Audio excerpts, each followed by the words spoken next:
I'm Dr. Mac Adkins, Chief Academic Officer with SmarterServices. Thanks for checking out this blog about faculty being in control of the artificial intelligence used in virtual proctoring. We'll refer to artificial intelligence as just AI.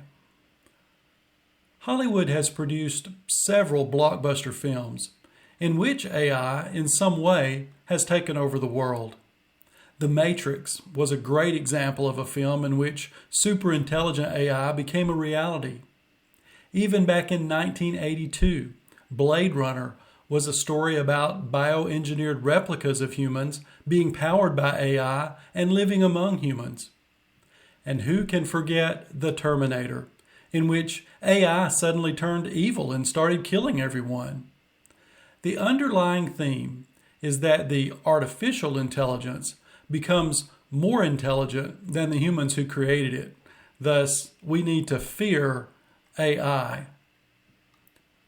While the fear of AI has been great for the movie industry, it should not be a factor that limits the acceptance of the use of AI in the exam proctoring industry.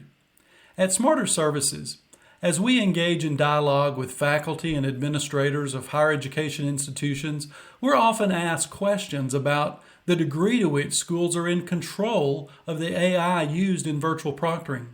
So, in this blog, we will terminate some of these common misconceptions. After viewing this blog, if you have additional questions, just let me know and I'll be back with more information. Some of the fear associated with the use of AI in virtual proctoring comes from a lack of understanding about the actions that the AI is constantly monitoring. Not only are some schools and their faculty concerned about this, but it is a good practice for students to also be informed about their actions that could trigger the AI to flag a potential testing anomaly. To help ease these student fears, we provide a document about what SmarterProctoring does and does not do. In addition to this blog post, to help inform faculty, we provide a frequently asked questions document as well as an ebook about the myths of virtual proctoring. The things that AI is watching for in virtual proctoring can be summed up in 3 words: face, voice, and screen.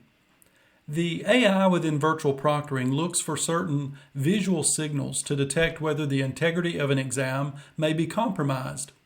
These signals can either be a point in time or be ranged, meaning that they occur for a duration. First, let's take a look at the things associated with a face that AI is constantly monitoring. The AI is continuously keeping track of the test taker's face. It is watching for events like the face disappearing or other faces appearing. SmarterProctoring uses a proprietary facial tracking technology that utilizes real-time computer vision. This allows our system to achieve maximum accuracy by reducing false positives that can occur based on a single video frame by analyzing multiple frames dynamically based on the webcam's frame rate. Our system is also tuning the colors in the image to provide accuracy of analysis across multiple ethnicities and levels of lighting. The AI is constantly getting smarter based on human acceptance or denial of automatically detected events. According to Jason Phil, CEO of SmarterServices, our algorithm is really good and constantly getting better at cutting down on false positives by maintaining face tracking even when only parts of the face are visible. For example, if a test taker turns their head to sneeze to the point that only one eye is visible, we still track and report that as the face being present. Earlier forms of such software could have flagged that. Our sophisticated approach also allows for a test taker to be wearing a mask for COVID-19 protection, and we are still able to track them. He further explained that the technology is constantly monitoring for the presence of facial elements such as eyes, nose, and mouth, not changes in these facial elements. For this reason, a person looking away from the screen as they're thinking or moving their lips as they silently read exam content to help them focus are typically not flagged as anomalies. It is possible, however, that if a person looks straight down at their desk or floor to the degree to which their face is not visible, this would likely be flagged since no face would be visible. It is important to note that SmarterProctoring does not collect nor store any biometric data. The facial recognition technology that we use is only making sure that the same face is present throughout the testing session. We are not making a determination during the testing session that the face is the face of any particular person, but just the same face from start to finish of the exam. No record of that facial biometric is stored after the testing session. In regards to the retention of the video stream associated with a testing session that may contain images of a person and their government-issued ID, schools decide on how long that session video content is stored. For example, schools could delete it 1 week after the testing session or store it for up to a year. Now let's think about ways that the AI monitors voice. During a testing session, our AI is continuously listening for any speech. This could include speech from the test taker, a television, a nearby person, or a phone. For this reason, it is important that the testing environment control for the presence of external sounds as much as possible. Students can be instructed to not read exam questions out loud to themselves. When a person has a documented disability for which an accommodation is to allow them to read test questions orally, the audio component of the AI can be turned off as an accommodation for that student. This is just one example of how the AI is not in control. Finally, what are the elements of the screen which the AI is monitoring? The AI can monitor and/or control for attempts at the following computing activities: printing, using another application other than the web browser, opening a second browser or browser tab, attempting to use more than one monitor, accessing the browser's development tools, copying and pasting, right-clicking, and utilizing any other browser extensions. Now that you understand what the AI is monitoring, how do we keep it from taking over the world? Well, simply put, in Smarter Proctoring, schools and their faculty are able to turn on and off elements of the AI as they consider appropriate. This can be done at 3 levels: enterprise, exam, and individual student level for accommodations. First, let's look at these enterprise level options. Even as sophisticated and accurate as our facial detection and tracking approach is, we understand that there are some institutions that are concerned with any use of facial metrics. For this reason, one of the benefits of Smarter Proctoring is that at the enterprise level, all facial recognition and tracking features of our AI can be turned off. This would still allow for all voice and screen monitoring that we described above. You should note, however, that this action is institution-wide and would apply to all exams. Now let's talk about exam-level configurations of the AI. The most common level at which AI configurations are made is at the exam level and applies to all students taking an exam. Some exams are more rigorous and higher stakes than others. Faculty can configure the AI to match the nature of the exam. For example, tighter controls could be set for a final exam than for unit quizzes. To make the process of exam configuration easier and faster for faculty and/or instructional designers, we have 2 preset AI configurations that are labeled strict and lenient. As is shown in these screen captures, the strict preset turns on all possible controls. However, the lenient preset does not force a full screen, allows other tabs to be opened, does not automatically close any already open tabs, and does not block any other browser extensions.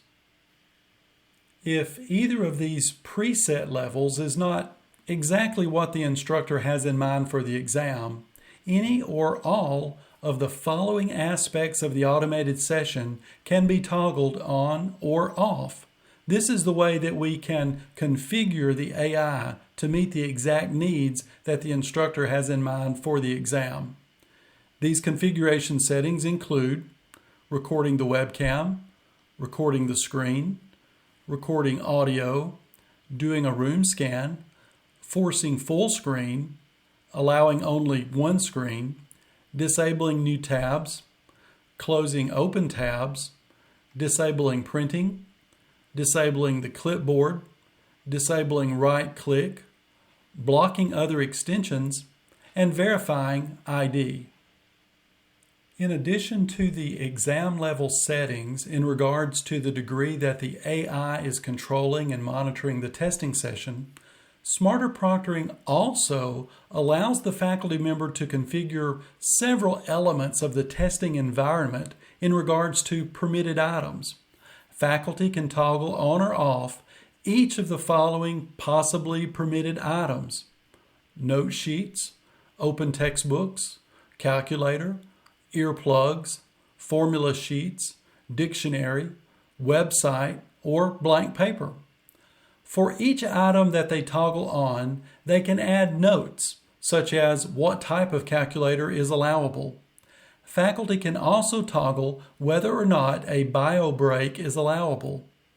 Some faculty have added an instruction to their exam, prompting the students to hold up their allowed items to the camera for visual verification. An important distinction that has caused some confusion for faculty is the difference between exam settings that are made in the learning management system and those made in SmarterProctoring. The LMS provides the assessment engine, and SmarterProctoring only monitors how that assessment engine is used.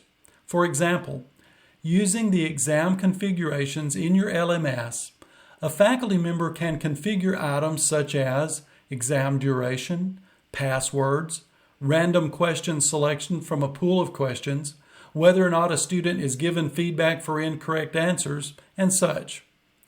All of these settings relate to the exam itself. The settings that can be configured in SmarterProctoring relate to how the physical and electronic testing environments are controlled and monitored. One of the advantages of SmarterProctoring is that any or all of the AI settings that be configured at the exam level to apply to all test takers can be adjusted for any individual test taker when an accommodation is needed. For example, for a visually impaired student who needs a screen reader to orally read the screen during the exam, and this is achieved through a browser extension, the Block Other Extensions setting could be turned off. Some students have expressed concern that virtual proctoring software could invade their privacy by accessing their webcam or controlling their software after the exam is over. We communicate to students that SmarterProctoring only works within an exam with their learning management system. There's no way that our software nor any of our employees have any access to or control over their computing device once the exam has ended. To further convince them of this, we provide instructions on how they can easily uninstall the SmarterProctoring browser extension if they so choose. Finally, our artificial intelligence is constantly getting smarter as the potential anomalies that are identified are either confirmed or rejected by human reviewers. But even though the AI is getting smarter, it will never take over the world. In fact, it will not even take over your exam. We only monitor and report possible testing anomalies, the AI does not stop the exam. If you want the ability to stop an exam during the session, check out our new proctoring modality called Hybrid Virtual Proctoring, which allows your faculty, testing center staff, e-learning staff, or others such as graduate assistants to serve as the live proctors assisted by the AI. Thank you for considering the information in this blog.